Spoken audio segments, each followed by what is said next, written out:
ഒരു സാഹചര്യത്തിന്റെ കറുത്ത അധ്യായത്തിന്റെ മുൻപിൽ നിൽക്കുകയാണ് കർമ്മലീത്ത സഭ. ഇവർക്ക് നാട്ടുകാർക്ക് വിവരം വേണ്ട, സഭയ്ക്ക് ഒട്ടും വേണ്ട, രൂപതാധികാരികൾക്ക് വേണ്ട, മറ്റ് സന്യാസ സമൂഹങ്ങൾക്ക് വേണ്ട. അങ്ങനെ നിൽക്കുമ്പോ ഇത് 4 വർഷം ഉരുകുകയാണ്. 4 വർഷമൊന്നുമല്ല, അംഗീകാരം കിട്ടിയിട്ട് പോലും ഉരുകിക്കൊണ്ടിരിക്കുകയാണ്. രാത്രിയും രാവും പകലുമില്ലാതെ സൈമൺ സ്റ്റോക്ക് എന്ന് പറയുന്ന സുപ്പീരിയർ ജനറൽ മനോഹരമായ ഒരു പ്രാർത്ഥനയിലൂടെ പരിശുദ്ധ അമ്മയോട് പറയുകയാണ്, ഫ്ലോസ് കാർമലി, സ്വർഗത്തിന്റെ വാതിലായവളെ, കാർമലിന്റെ അഴകായവളെ, നിന്റെ സഭയെ സംരക്ഷിക്കാൻ വരണമേ എന്ന് പറഞ്ഞ് പ്രാർത്ഥിച്ചു കൊണ്ടിരിക്കുകയാണ്. പ്രിയപ്പെട്ടവരെ, ആഭ്യന്തരമായി തിരുസഭയിൽ ആഗമനമായി ഒരു പ്രതിസന്ധി കൂടെ ഉണ്ടായിരുന്ന ഒരു കാലഘട്ടമാണ്. കുരിശുയുദ്ധത്തിന് പോയ സൈനികർ, കുരിശുയുദ്ധം നടത്താൻ വേണ്ടി യൂറോപ്പിൽ നിന്ന് പോയവർ തോറ്റ് തുന്നമ്പാടി തിരിച്ചു പോന്നു. സഭ പൊളിറ്റിക്കലായി തോറ്റു നിൽക്കുകയാണ്. അതുപോലെ തന്നെ സഭയും അന്നത്തെ ഗവൺമെന്റും സർക്കാരും തമ്മിൽ, രാജാവും തമ്മിൽ ഭിന്നിച്ചു നിൽക്കുകയാണ്. പോപ്പ് രാജാവിനെ സഭയിൽ നിന്ന് പുറത്താക്കി. അപ്പൊ രാജാവ് പറഞ്ഞു, ഞാൻ പോപ്പിനെ സഭയിൽ നിന്ന് പുറത്താക്കുന്നു. അങ്ങനെ സഭയിൽ ഒരു പ്രതിസന്ധി, കർമ്മലീത്ത സഭയിൽ പ്രതിസന്ധി. ഞങ്ങൾക്ക് ജീവിക്കാൻ ഭക്ഷണമില്ല, വസ്ത്രമില്ല, ആശ്രമമില്ല, താമസിക്കാൻ ഇടമില്ലാതെ കർമ്മലീത്ത സന്യാസികൾ വിഷമിച്ചു കൊണ്ടിരിക്കുന്ന ഒരു കാലഘട്ടം. രാവും പകലുമില്ലാതെ കർമ്മലനാഥയെ വിളിച്ച് ഈ സൈമൺ സ്റ്റോക്ക് പ്രാർത്ഥിച്ചു കൊണ്ടിരിക്കുന്നു. 1251 ജൂലൈ മാസം 16-ാം തീയതി ഇംഗ്ലണ്ടിലെ കേംബ്രിഡ്ജ് എന്ന് പറയുന്ന യൂണിവേഴ്സിറ്റിയാണ്, പക്ഷെ നമുക്കറിയാം അതൊരു സ്ഥലം കൂടെയാണ്. ആ സ്ഥലത്ത് ഉള്ള ഒരു സന്യാസാശ്രമത്തിലിരുന്ന് ഇദ്ദേഹം പ്രാർത്ഥിച്ചു കൊണ്ടിരിക്കുമ്പോ മാലാഖമാരുടെ സൈന്യനിരയോടുകൂടെ കർമ്മല റാണി ഒരു കയ്യിൽ ഉത്തരീയവും ഒരു കയ്യിൽ ഒരു തുണിയാണ്, തവിട്ട് നിറത്തിലുള്ള, പച്ചൻ ധരിച്ചിരിക്കുന്ന ഈ ബ്രൗൺ കളറിലുള്ള ഒരു തുണിക്കഷണം, അതിങ്ങനെ ഇടാൻ പറ്റുന്ന തുണിക്കഷണമാണ്. കണ്ടില്ലേ?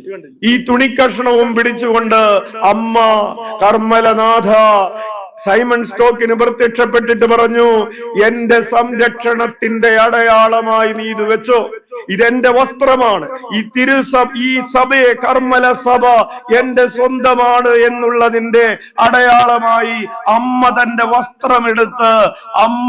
വസ്ത്രമെടുത്ത് ഈ സഭയെ പുതപ്പിച്ചതിന്റെ ഓർമ്മയാണ് പ്രിയപ്പെട്ടവരെ, അതിന്റെ ഓർമ്മയാണ് ഉത്തരീയം, അതിന്റെ ഓർമ്മയാണ് ജൂലൈ 16, അതിന്റെ ഓർമ്മയാണ് കർമ്മലനാഥയുടെ തിരുനാൾ എന്ന് പറയുന്നത്. ഉച്ചത്തിൽ വിളിക്കാം അമ്മേ. അതിനുശേഷം എന്ത് സംഭവിച്ചു? ഈ മറിയത്തിന്റെ ഈ പ്രത്യക്ഷീകരണം നാട്ടുകാര് മുഴുവൻ അറിഞ്ഞു. ജനമോടിക്കൂടി ഈ സഭയെ ഏറ്റെടുത്തു. ജനങ്ങൾക്ക് കർമ്മലീത്ത സഭയെ വേണമെന്നായി. അവർ സ്ഥലം കൊടുത്തു, താമസിക്കാൻ ഇടം കൊടുത്തു, അവരുടെ അടുത്ത് ബലിയർപ്പിക്കാൻ ആളുകൾ വന്നു, കുമ്പസാരിക്കാൻ വേണ്ടി ആളുകൾ വന്നു, വചനം കേൾക്കാൻ ആളുകൾ വന്നു. യൂറോപ്പിലെ സഭയ്ക്ക്, ഇംഗ്ലണ്ടിലെ സഭയ്ക്ക് കർമ്മലീത്ത സഭയെ സ്വീകരിക്കാതിരിക്കാൻ പറ്റാതെയായി. അംഗീകരിക്കാതിരിക്കാൻ പറ്റാതെ, അംഗീകരിക്കില്ല, ഈ സഭ നിർത്തലാക്കണമെന്ന് പറഞ്ഞിരുന്നവർക്ക് പിന്നെ മിണ്ടാൻ പറ്റാതെയായി. അതുകൊണ്ടാണ് അച്ഛൻ പറഞ്ഞത്, കണ്ണീരണിയിക്കുന്ന, ഈറനണിയിക്കുന്ന, വികാരനിർഭരമായ ഒരു ചരിത്രം ഈ ജൂലൈ 16 ഉണ്ട്. Hallelujah, hallelujah. ജനങ്ങൾ പറഞ്ഞു, ഈ ഉത്തരീയം കർമ്മലനാഥയുടെ ഈ വസ്ത്രം ഞങ്ങൾക്കും വേണമെന്ന് പറഞ്ഞു. അങ്ങനെ എല്ലാവർക്കും ഈ ഉടുപ്പുണ്ടാക്കി കൊടുക്കാൻ പറ്റുമോ? ഉണ്ടാക്കി കൊടുക്കാൻ പറ്റുമോ? അങ്ങനെയാണ് ഒരു ചരടിൽ കർമ്മലനാഥയുടെ രൂപവും, ആ ചരടിന്റെ ഒരറ്റത്ത് കർമ്മലനാഥയുടെ ഫോട്ടോയും മറ്റേ അറ്റത്ത് കർമ്മലീത്ത സഭയുടെ ഫോട്ടോയും ഒക്കെ ആയിട്ട് നിങ്ങൾ ധരിച്ചിരിക്കുന്ന ഉത്തരീയം ഉണ്ടായത്. ഹല്ലേലൂയ. അപ്പോൾ കർമ്മലനാഥയുടെ തിരുവസ്ത്രമാണ് ഉത്തരീയമണിഞ്ഞിരിക്കുന്നവരൊക്കെ ധരിച്ചിരിക്കുന്നത്. അമ്മയുടെ സംരക്ഷണത്തിന്റെ, അമ്മ കൂടെയുണ്ട്, അമ്മ നിന്നെ കൈവിടുകയില്ല, നീ എന്റെ ഹൃദയത്തിലുണ്ട് കുഞ്ഞെ എന്ന് അമ്മ നമ്മോട് പറഞ്ഞിട്ടുള്ള വാഗ്ദാനത്തിന്റെ ഓർമ്മയുമായിട്ടാണ് പ്രിയപ്പെട്ടവരെ നമ്മൾ ഉത്തരീയം ധരിച്ചിരിക്കുന്നത്. നമ്മൾ സ്കാപ്പുലർ എന്തിങ്ങ ധരിച്ചിരിക്കുന്നത് അതിന്റെ അടയാളമാണ്. അമ്മ പറയുകയാണ്, നിന്നെ ഞാൻ സംരക്ഷിച്ചോളാം, നീ എന്റെ മകനാണ്, നീ എന്റെ മകളാണ് എന്നതിന്റെ അടയാളമാണ്. ആ അടയാളം പ്രിയപ്പെട്ടവരെ, അടയാളം ദൈവത്തെ ഓർമ്മിപ്പിക്കും. ഈ കുഞ്ഞ് അമ്മയുടെ മകനാണ്. അടയാളം നമ്മെ തന്നെ ഓർമ്മിപ്പിക്കും, ഞാൻ അമ്മയുടെ മകനാണ്. അടയാളം ലോകത്തെ ഓർമ്മിപ്പിക്കും, ഇവൻ അല്ലെങ്കിൽ ഇവൾ ഈ പരിശുദ്ധ അമ്മയുടെ മകനാണ്, മകളാണെന്ന് ലോകത്തെ ഓർമ്മിപ്പിക്കും. 3 തരത്തിലുള്ള ഓർമ്മയാണ്. ദൈവം ഓർക്കും, ഞാൻ ഓർക്കും, എന്നെ കാണുന്നവരോർക്കും. ഉച്ചത്തിൽ വിളിക്കാം ഈശോയേ. അതുകൊണ്ട് ഈ ഉത്തരീയം ധരിച്ചിരിക്കുന്നവരൊക്കെ ഈ ഓർമ്മയിലൂടെ കടന്നു പോകണം. ഞാൻ ധരിച്ചിരിക്കുന്നത് പരിശുദ്ധ അമ്മയുടെ പരിശുദ്ധമായ വസ്ത്രത്തിന്റെ ഭാഗമാണ്. അതുകൊണ്ട് ഞാൻ പരിശുദ്ധിയിൽ ജീവിക്കണം. കുളിക്കുമ്പോ പോലും ഈ ഉത്തരീയം മാറ്റണ്ട. കുളിക്കുമ്പോ നിങ്ങൾ ഇതെടുത്ത് മാറ്റണ്ട, കിടക്കുമ്പോ മാറ്റണ്ട. അതെല്ലായ്പ്പോഴും ഉണ്ടാകട്ടെ. നീ ഉറങ്ങുമ്പോഴും, നീ ഉണരുമ്പോഴും, നീ ഉണ്ണുമ്പോഴും, നീ നടക്കുമ്പോഴും, ഇരിക്കുമ്പോഴും, കിടക്കുമ്പോഴും നീ അമ്മയുടെ തിരുവസ്ത്രത്തിൽ പൊതിഞ്ഞ സംരക്ഷിക്കപ്പെട്ടിരിക്കുകയാണ്. അമ്മ നിന്നെ തിന്മ കാണാതെ കാക്കുകയാണ്.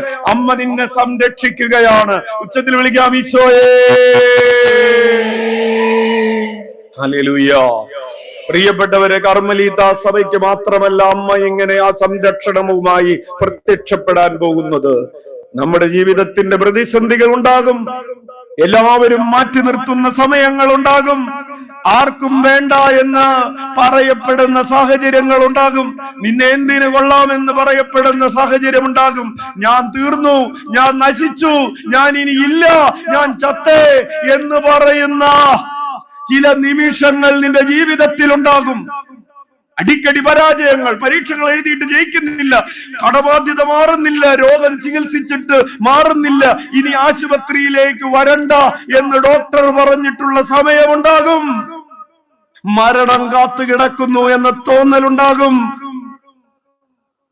ഇനി ഇങ്ങോട്ട് വരണ്ടാട്ടോ, പാലിയേറ്റീവ് കാണിച്ചാ മതി എന്ന് വലിയ ആശുപത്രിയിൽ നിന്ന് വിധി എഴുതുന്ന സമയമുണ്ടാകും. കുഞ്ഞേ, നീ തീർന്നെന്ന് ലോകം പറയുന്നിടത്ത് നിന്ന് കർത്താവ് തുടങ്ങാൻ പോകുന്നേ ഉള്ളൂ. അതാണ് 1251 ജൂലൈ 16 ഓർമ്മ. ജൂലൈ 16 ഒരു ഓർമ്മയാണ്. എന്താണ് ആ ഓർമ്മ? ലോകം തീർത്തു. ദൈവം ലോകം തീർത്തിടത്ത് നിന്ന്, ലോകം തഴഞ്ഞിടത്ത് നിന്ന്, ലോകം അടിച്ചമർത്തി പരത്തി പേസ്റ്റൊട്ടിച്ച സമയത്ത് നിന്ന്, അല്ലേ നമ്മൾ പറയാറില്ലേ, എന്താക്കി എന്ന് പറയും, പോസ്റ്റാക്കി എന്ന് പറയും, അല്ലേ അല്ലേ, വലിച്ചൊട്ടിച്ചു എന്ന് പറയും, അല്ലേ, ലോകം വലിച്ചു കീറി എന്ന് പറയും. വലിച്ചു കീറി, വലിച്ചൊട്ടിച്ചു എന്ന് ലോകം നിന്നെ കുറിച്ച്, നമ്മെ കുറിച്ച് പറയുന്ന ഒരു സമയത്ത് കർത്താവ് ഇടപെടുമെന്നതിന്റെ ഓർമ്മയാണ് കുഞ്ഞെ ജൂലൈ 16. ഉച്ചത്തിൽ വിളിച്ച ഈശോയേ. അതുകൊണ്ടാണ് പ്രിയപ്പെട്ടവരെ ഒരു നോട്ടീസ് പോലും അടിക്കാതെ ഈ തിരുനാളിന് വേണ്ടി നമ്മൾ ഒരു നോട്ടീസ്, ഒരു പേപ്പർ കഷ്ണം അടിച്ചിട്ടില്ല. ആകെ ഒരു ഫ്ലക്സ് സ്റ്റോളിന്റെ മുമ്പിൽ വെച്ചിട്ടുണ്ട്. ഒരു തെരുവിലും ഒരു ഫ്ലക്സും ഒരു കമാനവും വെക്കാതെ 10,000-ഓളം പേര് ഒരുമിച്ച് കൂടിയത് ഈ ഓർമ്മയുള്ളത് കൊണ്ടാണ്. Hallelujah, hallelujah, hallelujah. നമ്മുടെ ഉള്ളിൽ നിന്ന് നമ്മെ എന്തോ ഈശോയിലേക്ക് വലിച്ചടിപ്പിക്കുന്ന എന്തോ ഉണ്ട്. അത് ഫ്ലക്സ് അല്ല, അത് നോട്ടീസ് അല്ല, ഉള്ളിന്റെ ഉള്ളിലെ ഒരു വലിവാണ്.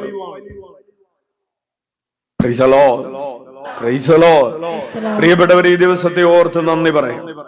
വാക്യവചന പ്രഘോഷണം ദിവ്യബലിയുടെ സമയത്ത് ബഹുമാനപ്പെട്ട വിൽസനച്ചൻ നടത്തുന്നതായിരിക്കും. Hallelujah, hallelujah. നമുക്ക് കണ്ണുകളടക്കാം. കർമ്മലമാതാവിന്റെ ഈ തിരുസാന്നിധ്യത്തിന്റെ ഓർമ്മ, അത് എന്റെ സംരക്ഷണത്തിന്റെ അടയാളവുമായി അവൾ പ്രത്യക്ഷപ്പെട്ടതിന്റെ ഓർമ്മയാണ്. എന്റെ ജീവിതത്തിന്റെ സംരക്ഷണത്തിന് വേണ്ടി അവൾ എന്റെ ജീവിതത്തിന്റെ മുൻപിൽ പ്രത്യക്ഷപ്പെടും. ഒരു കയ്യിൽ ഉണ്ണിയേശുവിനെയുമായി മറുകയ്യിൽ ഉത്തരീയവുമായി അവൾ പ്രത്യക്ഷപ്പെടുമെന്ന ആ ഓർമ്മ എന്റെ കണ്ണുകളെ ഈറനണിയിക്കുന്ന ഓർമ്മയാണ്. എന്റെ ജീവിതത്തിൽ എത്രയോ വട്ടമാണ് ഞാൻ പാതാളക്കുഴിയിൽ എന്നതുപോലെ വീണുപോയത്. എനിക്ക് സ്വയം രക്ഷപ്പെടാൻ കഴിയാത്ത എത്രയോ ഗർത്തങ്ങളിലാണ് എന്റെ ഈശോയെ ഞാൻ തകർന്ന് തരിപ്പണമായി കിടന്നത്. കയ്യനങ്ങാതെ, കാലനങ്ങാതെ, മെയ്യനങ്ങാതെ, മനസ്സനങ്ങാതെ മരവിച്ചു പോയി കിടന്ന സമയങ്ങളിൽ അമ്മ അവളുടെ കയ്യിലെ ഉത്തരീയം നീട്ടിത്തന്ന് അതൊരു കയറ് പോലെ ആ കയറിൽ പിടിച്ച് അവളുടെ കരം പിടിച്ച് അവൾ എന്നെ പുറത്തെത്തിച്ചത് കൊണ്ടാണ് ഇന്ന് ഈ തിരുമുറ്റത്ത് ആവിലായുടെ ഈ പുണ്യഭൂമിയിൽ അത്ഭുതങ്ങളിലൂടെ അടയാളങ്ങളിലൂടെ ദൈവം നിരന്തരം തന്റെ വചനം സ്ഥിരീകരിക്കുന്ന ഈ ആലയത്തിൽ അമ്മയുടെ സാന്നിധ്യത്തിൽ അമ്മയോടൊപ്പം ദിവ്യകാരുണ്യനാഥന്റെ തിരുമുഖം കാണാൻ, അവിടുത്തെ തിരുനാമം വിളിച്ചപേക്ഷിക്കാൻ, അവിടുത്തെ തിരുമാറിൽ വിശ്രമിക്കാൻ എനിക്ക് സൗഭാഗ്യം കൈവന്നിരിക്കുന്നത്. ഉച്ചത്തിൽ വിളിക്കാം ഈശോയേ. ചങ്കുവട്ടി വിളിക്കട്ടെ, ഹൃദയമൊരുക്കി വിളിക്കട്ടെ. അമ്മേ, തന്റെ ദിവ്യകുമാരനെയുമായി അവൾ എന്റെ പിറകിലും അവൾ എന്റെ മുകളിലും അവൾ എന്റെ മുൻപിലും എനിക്ക് വേണ്ടി കാവൽ നിന്നത് കൊണ്ടാണ് ഞാൻ ഇന്ന് ഇവിടെ ആയിരിക്കുന്നതെന്ന് ഓർമ്മയോടെ വിളിക്കട്ടെ.